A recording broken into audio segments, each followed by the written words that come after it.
safe is relative. And I think right now it's just objectively speaking, much, much safer today than it was in 2020, certainly at some of those peaks. But it's obviously not as safe as it was in 2019.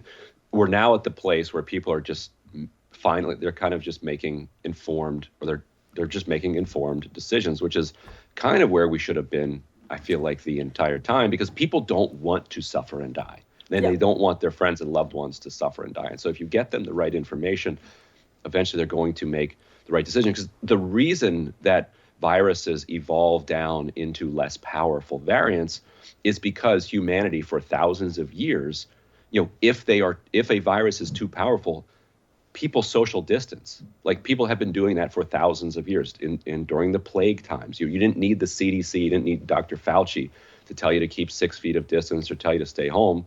People would stay home because they understood that going out and getting the plague was awful.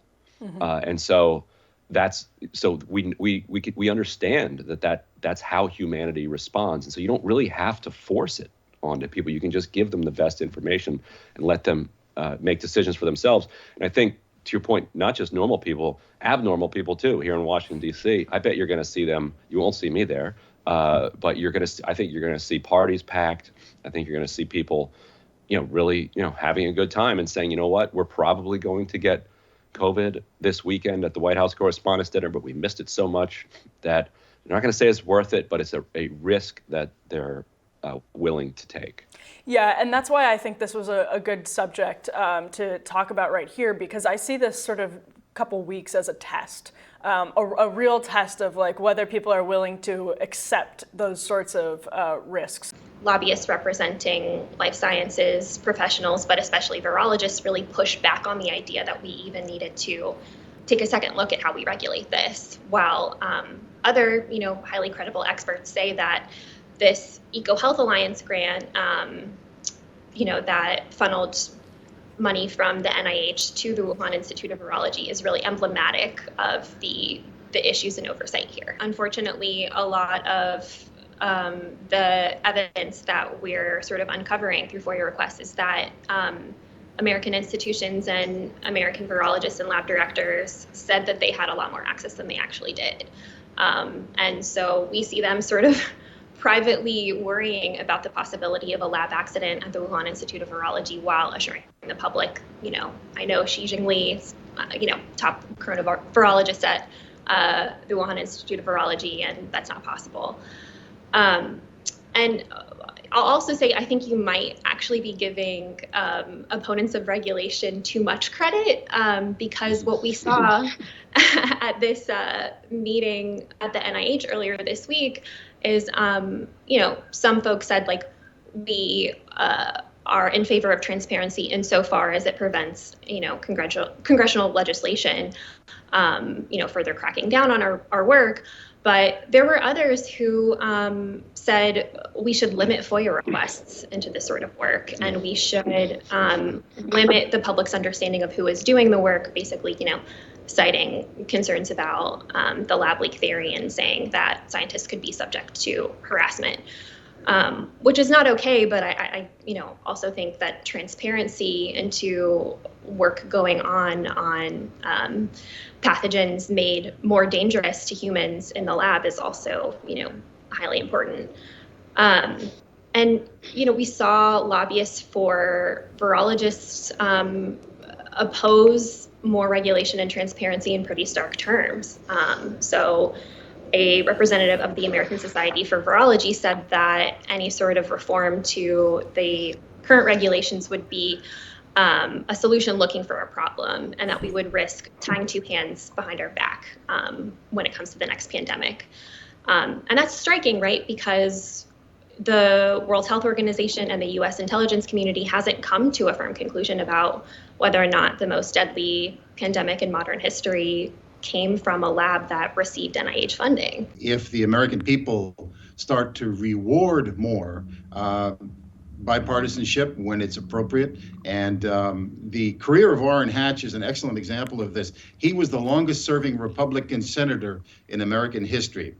But he was also, according to a ranking by the Center for Effective Lawmaking, which is a nonpartisan think tank at Vanderbilt University and the University of Virginia, Orrin Hatch is the #1 most effective senator of the modern era, post-Watergate, post-Vietnam. #2 is Ted Kennedy, a man who Orrin Hatch fought with and loved, alternatively, as a brother, depending on what day of the week it was and what they were working on. But those two men got together and did great things for the United States in a bipartisan way, and that's the story of my book. We know Orrin Hatch as a man who shaped the Supreme Court in a very conservative direction over the years. We forget sometimes that he championed Ruth Bader Ginsburg, her nomination, and he championed Stephen Breyer's nomination during the Clinton years. So, like I said, it was a very different time, wasn't it?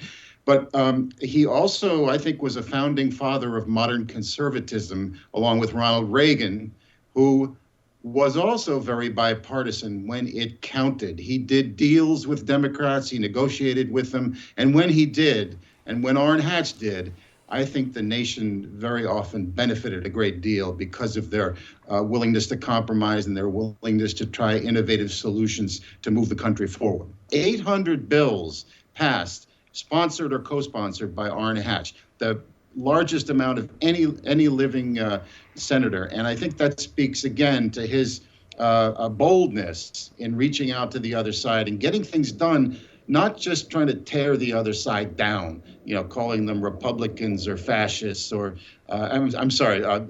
calling them fascists or Nazis or Marxists, which we often do today, but working together and pushing the country forward. Oh, yeah. Can you talk a little bit about his earlier life? My vague recollection is tons of children working as a security guard and also raising chickens to feed the family in Pennsylvania or something at the same time. I might have some of that jumbled, but what was his earlier life like? Well, I interviewed Orrin Hatch extensively for this book, and he came from very modest, humble circumstances in the Pittsburgh area.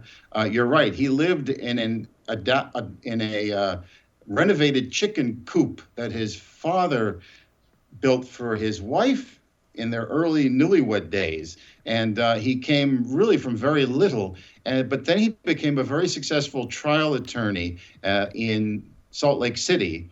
And he was ready for this wonderful career, and suddenly he got interested in politics. Now, one thing he did in 1977 is extraordinary. He almost single-handedly mobilized the Senate to stop Jimmy Carter and the AFL-CIO from pushing together a very liberal labor reform law, which Hatch thought would threaten the two-party system and threaten the existence of the Republican Party by opening up the floodgates of much more cash to the unions. So he stopped that. He said that he thought that the FDR Wagner Act was enough and that unions had very good protection that way. Now, when he did that, he suddenly became a conservative superstar. And he was almost like Reagan going to Russia or Nixon going to China. Suddenly, he had the credibility among Republicans to compromise and make deals with liberals and with Democrats to push the country forward. He might end up having to cancel all student debt just because the system is broken. Like the servicers, because it's been paused for so long, haven't been keeping up with where people are. A bunch of the servicers have said, we don't even want to work with the Department of Education anymore. But it might logistically be impossible for the federal government to restart collecting the money again. If you add on top of that, only collect it from people who made X amount of money over the last 3 years. And if they made, 20% less than that, you collect 20% less. If they made 30% more than that, you collect 30% more. Like the more complicated you make it, the less likely it is that they can actually implement it. So it's just much simpler to say, you know what, fine, we're done. This was broken. It didn't work. There was obviously a design flaw in how we put this together. We're canceling it. If you got debt cancellation and you make more than $100,000, you owe this surtax. Like that, the IRS can actually handle. To have the Department of Education try to figure out this other thing, and also, people lose their people lose their jobs all the time. People go through life crises. Like people go through a couple years of making good money, then they go through a couple years of being in trouble. So when they're getting into trouble, do they have to then reapply to the Department of Education? It's just like, why create all this extra bureaucracy when you could just simply do it this way? It would be my argument. Right, although I still see the surcharge as extra bureaucracy because it's different than what we have now. That does make more sense, but I still think there's no responsible way to cancel everything if it is not coupled with cost control measures, because it takes away incentives. Even it's sort of like exactly what happened with Build Back Better, and that's why people like AOC were totally vindicated in not voting for it. In that you lose the leverage if you cancel the student debt without cost controls. You're just going to give Big Ed, which I think is appropriately referred to as Big Ed, it is a special interest group that puts a lot of money into our politics. If you just give the incentive to continue raising costs without anything to stop that process in motion, I think it just gets worse and worse for kids down the line. I don't tend to think that people act in bad faith. Like some of us in the media do. And there's a certain level of, once you get into politics, people act in bad faith. But generally, I take my subjects in good faith. And that's a very hard thing to do as a left-wing journalist. As regards to, JD or Blake or this guy I talk about in the piece, Curtis Yarvin. Yeah. I talk, maybe I shouldn't reveal this, but I talk to Curtis a lot, via text. And throughout the course of the piece, I talk to Curtis a lot. Not because I'm, sort of, red-pilled by Curtis Yarvin in his weird mind ways of convincing me that he's really right, but because I wanted to get stuff right. And I would text him when I thought that I was mischaracterizing something he said. I would text him, and when he said something controversial, I would text him. And because of that, I have a kind of relationship with him that is not personally close. We don't hang out. And I think that stuff can get very difficult. But my basic impression in this long answer is that people are really, really struggling to analyze why America is not working right now. Yes. And America is not working right now. And someone is going to have to come up with an answer for why that is. I personally don't really care about these left-right paradigms as much as I used to. That is not to say that I'm not a leftist, but I think that we have to start listening to some answers across a spectrum because this is not working out.